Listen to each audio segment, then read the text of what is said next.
Hello, everyone. This is Roger Marsh, and Happy New Year. Thanks for listening to our first Family Talk broadcast in the year 2020.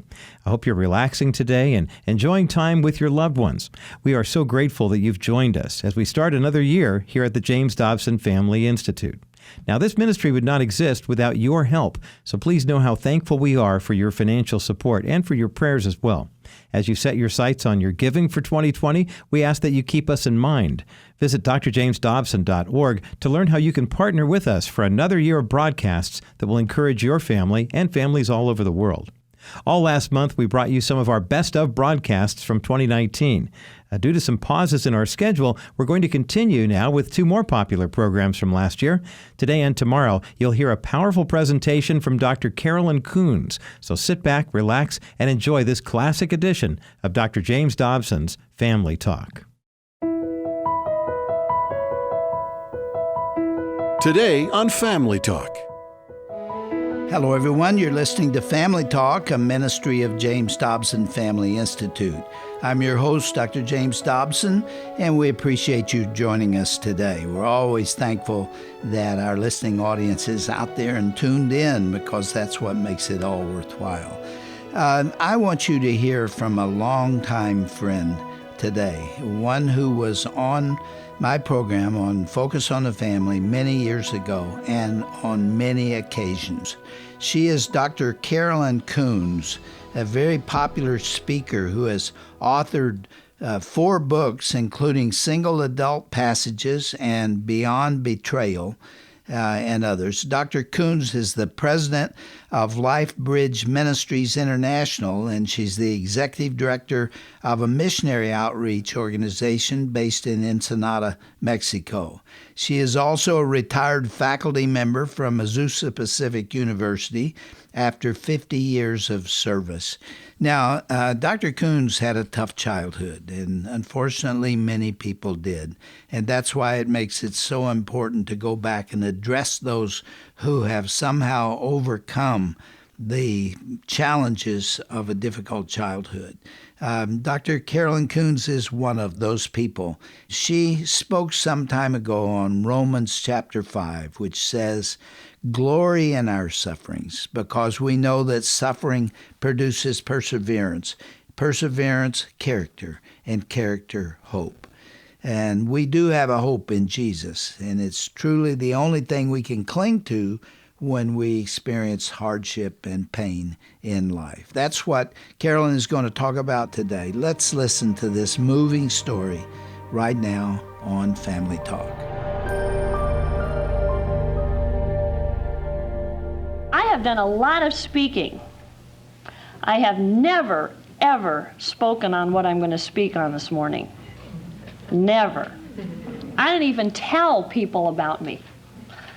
So I'm going to be really honest with you, I'm kind of nervous about it. Just a little bit nervous about it. I know I need to deal with my past. I know I need to look at my past. I know we need to look at our past, but we always have to keep moving forward. And so because of that, and I believe maybe I've even overreacted, but because I always want to keep moving on, I try very seldom to bring the past with me. Well, so then you call up and say, well, what I want you to do, Carolyn, is talk about your past. And what it caused me to do was to have to relive a bit of my past. And that was a little difficult too, I have to admit, a little difficult. I was born and raised in Tacoma, Washington. I moved to Montana, and I ended up in the first grade here in California. Okay, so here, I'm basically a California girl. I mean, you could tell I'm a California girl, right? It's written all over, as they say. And I remember when I was just a young girl, I was very much the old tomboy. I'm sure none of you could tell that. Or none of you were that, but I was the tomboy. I was the little rowdy on the street. I was the kid that was always in the athletics, always in the principal's office, always talking too much, always in trouble. You know, those of you that are school teachers probably look at kids like me and say, oh, if I could just, cram something down their mouth. And I remember one time when I was in the 3rd grade, on our street, we played a lot of football in the streets, and we had a lot of fun, and I was well known playing football, and so I was out playing football with the guys. It was all the guys in Carolyn. I was a good center. And I remember I had gone into my room after one of the football games. My mother had moved a chest one of these chests to put clothing in my bedroom. And I was rummaging through it. And I discovered something down in the chest that really startled me, and I ran out. I ran over and I got Warren, my buddy. And I brought him over to the house, and I reached down in the chest, and I shut the door in the bedroom, and I says, Warren, you got to see what I found in the bedroom. And I reached down into the chest, and I pulled out a loaded .38 caliber gun in my bedroom. And we were looking at this gun, and it was loaded. It had the bullets in it and everything. And I remember looking at that gun, and we were looking at this thing, and what is this gun? I didn't even know we had a gun in the house. And just then, my mother bust into the room, and she saw little Warren and I with this gun. And she grabbed that gun out of my hand, and she pointed it at my face. And she said, one of these days, your dad is going to kill you. I have hid this gun so he won't kill you. He hates your guts. One of these days, he's going to kill you. And she just stood there holding this gun at my face. And I remember looking at this gun and remember her saying, he's going to kill you. He hates your guts. That made an impression. And it began to put a few things together in my mind. It wasn't until much later I found out that the problem was that I was born during World War II when my father was off at the war. I was not his child. So when he came back from the war, there I was. And so I was illegitimate. And I was something that reminded him of something he hated. You know, you don't have any certain control over maybe where you were born or what you experienced. And it began to put together some things, because I remember as we had moved to California, we had a panel truck, and we were pulling a big trailer. And on that move, I remember, see, I have two older brothers. One is 7 years older than I am, and one is 2 years older than I am. And on that move, I remember in the panel truck, my parents sat in the front, and then we had all these beds and mattresses all the way almost up to the top of the back of the panel truck. And right before the front seat, we had our piano with a wooden piano bench. Now, for 3.5 days, my brothers were told that they could stay up on top of the mattress. And for 3.5 days, I was told I had to sit and sleep on that hard wooden piano bench. And I couldn't understand why I had to sit on that hard wooden piano bench. And that was another impression as a child that I remembered. And I remember at one time, my older brother would crawl down and sit between my folks, and they would have a good time. And then Gary, my other brother, would sit down, and he would have a good time. And when I say, could I sit in the front seat? My dad would say, no, you sit on that piano bench. And I remember I could not get off of that piano bench. I slept on that piano bench. Couldn't get off. At one time, my older brother had gotten up with my parents, and my other brother, who had crawled way back in the back behind the mattresses, no one was looking. And I remember getting up on the mattresses, and I stretched my arms out, and I was on about 4 mattresses, and I reached over to this side of the panel truck, and I reached to this side of the panel truck, and I said, wait a minute. There's room for all 3 of us up here. Why can't I sit up here? And I didn't understand. I didn't understand why I was not allowed to be a part. And I quickly got back down. But you know what stands out in my mind? A mattress.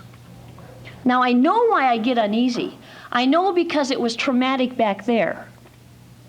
And so when we talk about Christmas time gets close, or something comes up that I know it's going to affect me, Christmas, birthdays, I know I begin to feel uneasy again. And I have to say, okay, Carolyn, you are dealing with something in your past you are working through. And I remember on one of our birthdays, for some reason my folks decided to have birthday presents for a couple of years, and so my older brother, for his birthday, wanted a brand new Swin bicycle. Clifford was a great guy. He's the one that's 7 years older. Well, Gary's birthday was next. He's 2 years older, and he wanted one of the brand new 3-speed bicycles. And so, boy, my folks went out and they bought him the ultimate brand new 3-speed bicycle. Well, my birthday was up next, and I remember hounding my folks for a bicycle. I wanted a bicycle too. And so I begged, could I have a bicycle just like Gary's or just like Clifford's? I want a bicycle too. My birthday came along, and I remember so vividly my father driving up with our pickup truck and pulled up into the backyard. He had been to the dump yard, and he pulled out a rusted old blue bicycle that the wheels were bent and the bars were so rusted you couldn't even see it. And I remember him very vividly throwing it out on the ground. And he said, "Don't ever ask for anything from me again as long as you live." But you know what? That didn't register at that moment. I looked at my bicycle. It was my bicycle. They had given me something. And I remember taking that bicycle and taking it in the garage, and I remember stripping it down and sanding it and trying to get the rust off and cleaning it with gas and painting the blue all over again. And I remember fixing up my bicycle. And I remember getting on my bicycle and driving out of the garage. I mean, it was a lumbering truck, but it was my bicycle. And I drove it out, and I drove it out to the street and down the block. And I was so proud because I actually had something for my birthday. And I remember driving it back into the driveway. Clifford's brand new Swin bike was sitting there, and Gary's brand new 3-speed was sitting there, and I pulled up my bicycle with theirs. And everyone was in the house. And I could hear them in there talking and laughing. And I looked at the bikes and I said, and my brothers had told me, "Don't you touch my bike." But you know what little sisters are like, right? I remember I couldn't resist getting on Clifford's new Swin. And I did. And zip out the driveway I went, and down the street I went, and back I came. My goodness, this bicycle is really neat. And I pulled it up and I parked it in front of there where I'd gotten it, and I got on Gary's new 3-speed, and I mean 3-speed with gears. The whole bit was like driving on a cloud. I got in, I went down the street faster than I've ever been, and I came back, and I stood there and I looked at those 3 bicycles in the 4th grade, and the reality struck. I was different, and I was going to be treated different. I had to sleep on the piano bench. I got the broken down bicycle. And I don't know what made me do it, but I remember standing here looking at these bicycles and listening to the laughter in the house and knowing that I really didn't even have a choice of going in the house and participating. And I said to myself,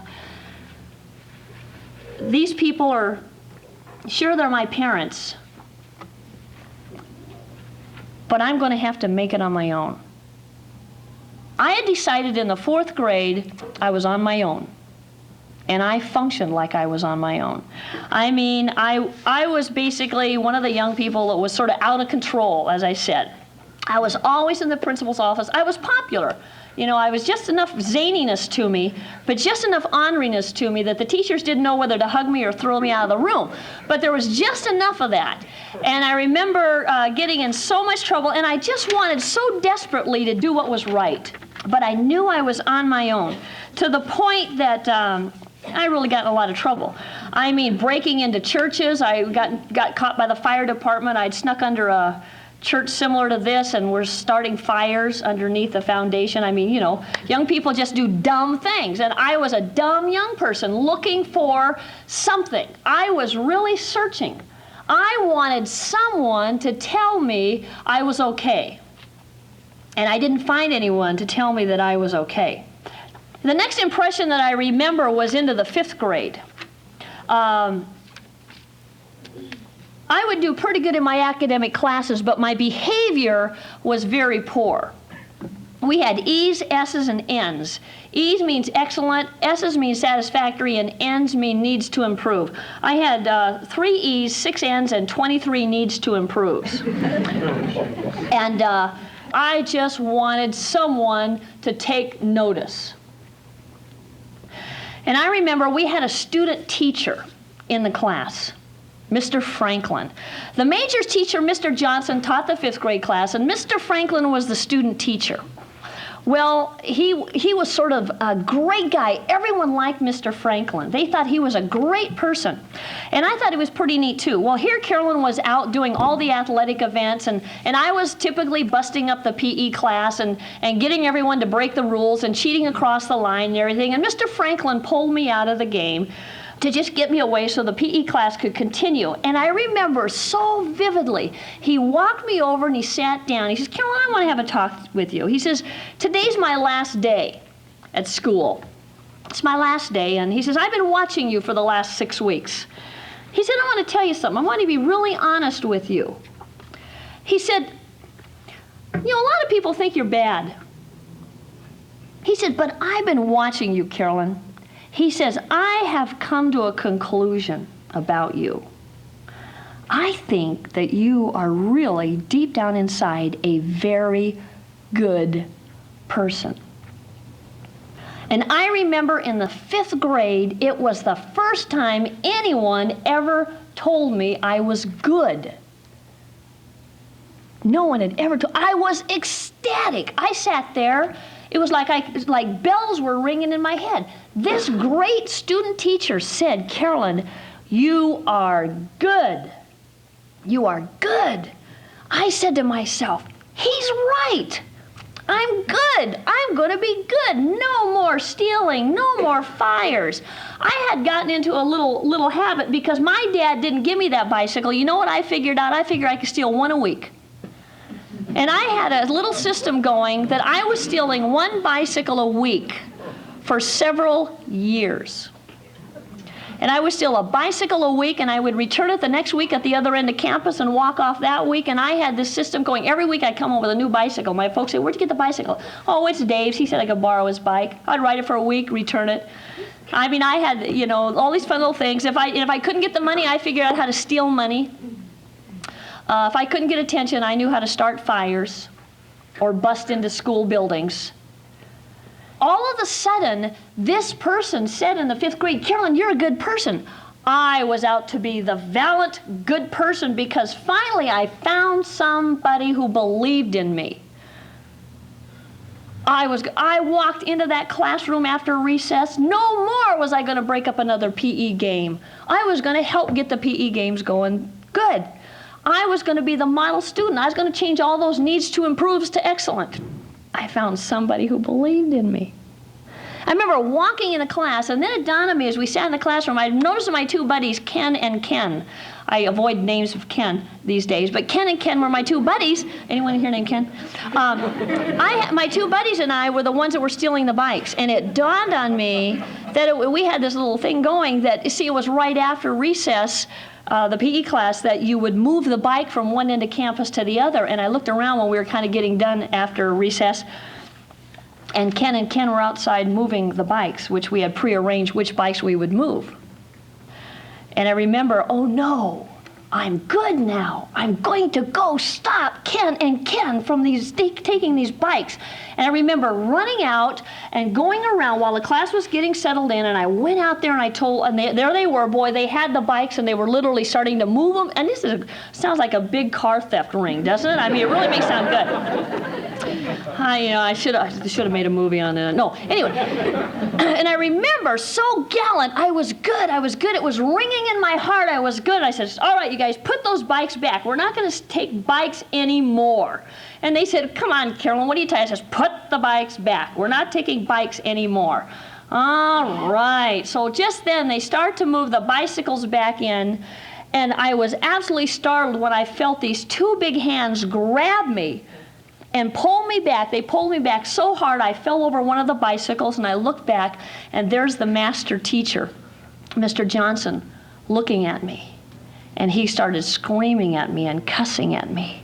He picked me up. He told Ken and Ken to get back into the room. He walked me into the front of the classroom. He threw me against the wall, and he said to the whole class, he said, see that girl? He said, that girl is the girl that is stealing your bicycles. See that girl? That girl is no good. I don't want anybody in this room to ever talk to that girl again. And I remember standing there against the wall. And if you know how you've ever felt when you just wanted to pass out and everything turns black and you almost get tunnel vision? And I stood there, and this guy was calling me bad. And it cut into me because I thought for a moment I was good. And I looked back in the back row, and there was the student teacher, Mr. Franklin, in the back row. His head was slightly tilted, and he had tears running down his face because he thought I had disappointed him. No one believed that I had tried to go out to do good. They all believed I was bad. So I was. For the next several years, I was bad. I mean, I was bad. We moved to Oregon about that time, 6th grade. Moved to Oregon, logging community, nothing to do. I was bad. I'd show them. Junior high school, we'd lock vodka in the lockers and drink my way through junior high. End of the 6th grade, I would go out to dances till 4 o'clock in the morning. 6th grade. My parents said, "Do anything you want, Carolyn, we don't care." And I knew it, and I did it. So I wouldn't go to school for weeks. I didn't go to school. I got some of my buddies. We'd go deer hunting. Except if we couldn't find any deer, we'd bust into cabins, steal half the stuff out of these people's cabins, take it over to another cabin, and sit there all afternoon with shotguns and blow it away. I had nothing to live for. I had nothing. Nobody believed in me. Nobody cared. And I guess I didn't care either. And I was out to have a good time. And I decided I was going to have a good time. Well, when we moved to Oregon, I'm being really honest with you. We moved to Oregon, we owned a motel up there. After a couple of years, my parents separated. It was at that time, it was my responsibility in the 8th grade to run the motel, while my mother slept in the first unit with the men. And then she would take off for days on end, camping trips. And here I was in the 8th grade running a motel. I was horrified. I was terrified. We lived about a mile out in the woods on the highway. I have a little bit of a phobia. I laugh at myself. I'm a little bit afraid of being alone in the woods at night. Now tell me, everyone, please raise your hand so I'm not. Anyone else afraid of being alone in the woods at night? I'm the only one. Thank you, women. Because I remember having to walk from town after parties all the way out to that motel for a mile out on that scary black road. And I can remember that impression of that trip affects my behavior today, and I have to say, okay, Carolyn, I know why you feel this way, because da, da, da, da. And in that I knew what my mother was doing, I decided that I'd just try and get drunk and live as wild as I could. I remember, I guess it was all right that I knew what she was doing, but when my best gal friend and a couple of her buddies came up to me one day and said, Carolyn, do you know your mother's the town prostitute? That just blew me out. And I decided then, they didn't even know what bad behavior was. And it got so bad that I was actually wanted by the police in Oregon for just stupid, dumb things. And you know what it was? I was just like you. I wanted someone to believe in me. I wanted someone who cared. And I wanted somebody who loved me. And I acted my behavior out in the only way I knew how. How do you act your behavior out?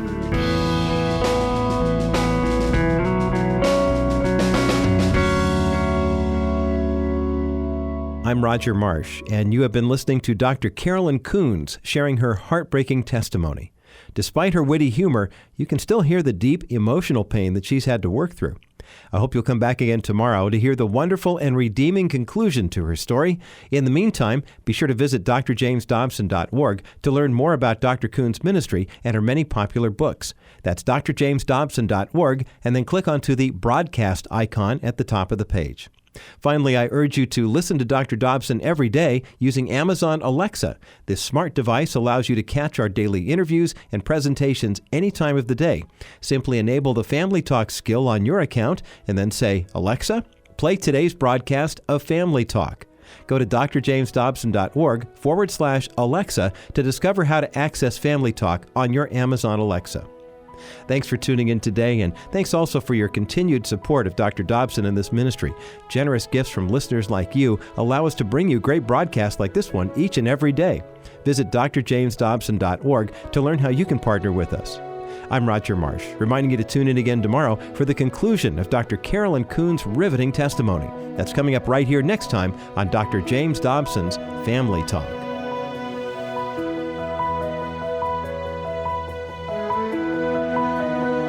This has been a presentation of the Dr. James Dobson Family Institute.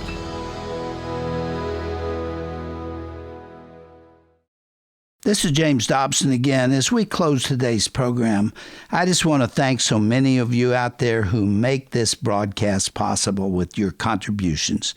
And I want to tell you how much your generosity is appreciated. Hi, this is Dr. Tim Clinton. Thanks for listening to Family Talk. If you're hurting, you got troubles in your life, going through deep waters, we'd like to talk with you. You can call us toll free right now, 877-732-6825. That number again, toll free, 877-732-6825. Or reach us from our website at drjamesdobson.org. We're here to help you.